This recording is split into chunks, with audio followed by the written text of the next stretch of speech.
Hey guys, Sam here again, continuing on with the Criterion Collection review series. Today we're going to be reviewing a movie that I have seen many times now and have a bit of a weird history with. But I'm excited to discuss that and figure out what my issues are with it in a weird sense. And that movie is Seijun Suzuki's Tokyo Drifter, which is number 39 in the collection. So if you don't know Seijun Suzuki, I personally have only seen this movie of his, but he's most well known for directing Branded to Kill, which is considered one of the more visually stunning, absurdist, bizarre films that come out of the Japanese film system, especially in the '60s. And Seijun Suzuki always directed these low budget, sort of crime movies that were considered lowbrow, but he always added some weird visual flair to it. He was always trying to be very creative with his films, and Tokyo Drifter is no exception. With a lot of the production design, filmmaking choices, cinematography, editing, making up for the very lackluster plot and characters.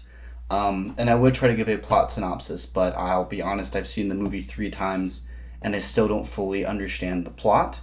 From what I understand, there is a former yakuza like hitman or like an errand boy almost named Tetsu, who's considered one of the best like sharpshooters out there. He's just this sort of infallible hero type of person. And he, along with his former yakuza boss, both decide to leave the yakuza business, try and go straight. But then through a series of misunderstandings and killings, Tetsu goes on the run and is being chased down by another Yakuza family, but also is trying to get revenge for him being double crossed, I guess. There definitely comes a point where the movie loses me, and I think that's one of the major issues with Tokyo Drifter, is that it starts so quickly and it moves so fast that a lot of the first portion of the film is spent with a lot of characters saying a lot of different Yakuza boss names, locations, all this stuff, and just throwing it at you. That for me, it's very difficult to keep up with and to fully understand what the plot is. And so when it gets to the second half of the film, which is the point in which it normally loses me, I don't really know or care about what's happening as it tries to have these dramatic flourishes and interesting set pieces. But I will say I do like the main actor as Tetsu. He does such a fantastic job just looking and sounding and appearing cool. He has this very iconic, very this really cool blue this blue jacket suit. It's like a light blue, and it really sticks out in a lot of places, especially halfway through the film when a lot of it takes place in the snow. He really stands out, and he really does have a presence within the film that I think a lot of characters don't necessarily have. And I think that's one of the film's strengths, is that it does a lot to look cool and even seem cool in today's standards, and I'm pretty sure it was cool for the time. It's just such a colorful, dynamic movie where every set isn't just like a base color, it isn't just normal. There has to be some crazy color scheme. There has to be some crazy design.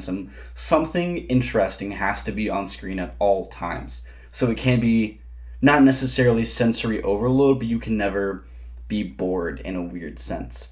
There's this great area that I believe is the home of one of the Yakuza bosses, where there's like this white backdrop, and it changes color throughout the scene where like a character dies, and then it's like half red, and then once like a shootout happens or a dramatic thing happens, it goes fully red. It's very striking.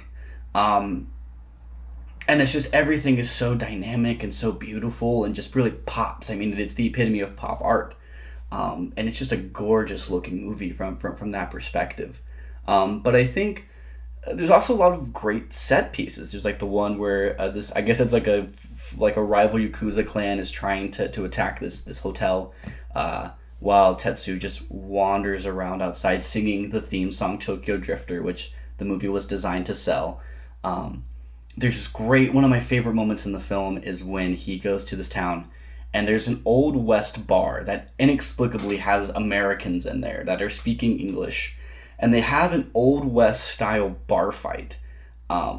And it's just completely ridiculous, off the wall. It happens for literally no reason, but it's just a ton of fun to watch and really epitomizes this film's aim to be entertaining and cool and visually stunning rather than being engaging with its characters or its plot. And I think that's just the main issue with the film, is like if the characters were stronger and if I cared more about what was happening, I think it would be one of my favorite movies. And I mean, it's one I've tried to watch 3 times now. I've seen so many times, and every time it loses me in that like second half, right in the last like third of the movie, right after the Old West bar fight. I just do not care. I lose interest. And again, I think that really is tied into the lack of characters and the lack of emotion. But I do still have an appreciation for it, and I think a large part of that comes from the interviews included on this edition. Now, the Blu-ray for Tokyo Drifter is light on special features. There's commentary. I think there's a commentary track. Let me double check that. Yeah, wow. So there is not a commentary track. But there are 2 interviews with Seijun Suzuki, and then there's one with just him, and then there's one that the Criterion Collection conducted themselves with him and with the production designer of the film. And those do a really fantastic job of expressing Seijun's like his goal in making the film and what he was trying to accomplish. And I really appreciate his sort of, I don't want to say lazy, but his very chilled out sort of workman-like mentality of the film, which he didn't really have a thematic goal. He wasn't trying to make a large statement. He completely understood the type of movie he was making. And rather than just making the same old boring Yakuza crime movie or just like selling a sellout movie to sell a score, to sell a song, he really wanted to make something that would be interesting to people visually. And so he thought, okay, rather than like we have a scene of people dancing, so rather than just filming people dancing, why don't we film it from underneath the floor? And we have like these plastic see-through floorboards. We can see people dancing beneath them. Like, that's crazy. Like, let's make things colorful. Let's really make striking, iconic imagery. And he does. And there's a great line in the interview, where he says like, I didn't set out to make a pop art movie. I didn't set out to make a surrealist movie, but everybody says it is. Everybody believes it is, and I think that's the greatest accomplishment. He's more interested in how people read his film than in his intention. And his intention was just to make something entertaining. And I mean, I think the fact that it's been released by Criterion, that he as a director is still celebrated, I think that says a lot about the impact he's had on a lot of people, especially on the person who wrote the booklet here, which is Howard Hampton. And his essay in the booklet did a really good job of further helping me to understand why people enjoy this movie and what they get out of it. And again, it's the imagery, it's the coolness factor. It's just how much fun people have watching this film, where they're not focused on the plot or the characters. They get the basic outline, but they're really focused on the visuals, on the flow, on the editing. I can't believe I haven't mentioned this yet. The editing is insane. It reminds me of like Breathless, like a Godard movie that's just totally out there. And like, I think the essay does a great job of expressing this idea that you, as a viewer, know the cliches, you know what happens in these crime movies, so the editing doesn't waste your time. The editing instead focuses on trying to show you the aftermath or the important bits of each scene. And so it can feel like a whirlwind, but I think overall it makes it oddly engaging at points. So overall, I think Tokyo Drifter is a really good movie. Maybe not good enough to own unless you're really into surrealist Japanese media or into Yakuza stories with a little more of a twist to them.